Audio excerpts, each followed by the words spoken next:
Lunch with Alina. What am I making today? I'm making a chopped cheese sandwich. We got our tomatoes here. We got our onions. We got our lettuce. We got our buns, which aren't ideal, our cheese, and our ground beef.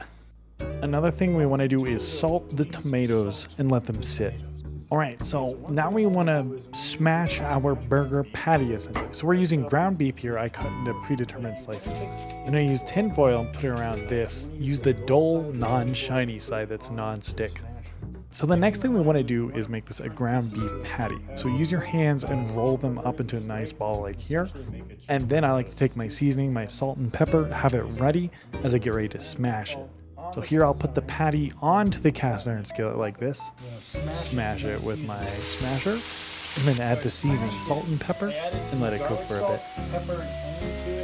Now we're going to throw in some onions to cook with it, which will hopefully caramelize a bit. Once one side has started cooking pretty good, it's nice and crispy on the bottom, you'll want to flip it. So it's a delicious caramelized flavor. They have like fancier tools, but I have the shitty metal spatula, but hey, we're making it work.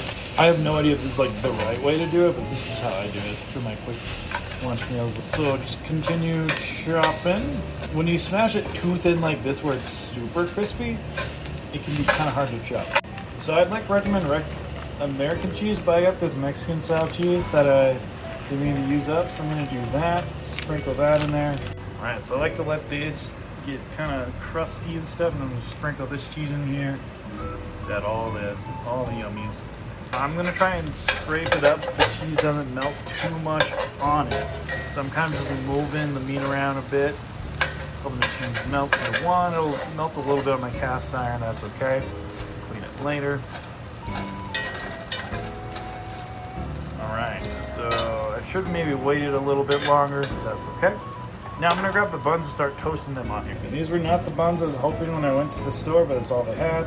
Alright, so now I got ketchup and mayo on this. I'm going to spread around nicely. So from this experiment, we can tell we definitely want a larger bun than what we're given.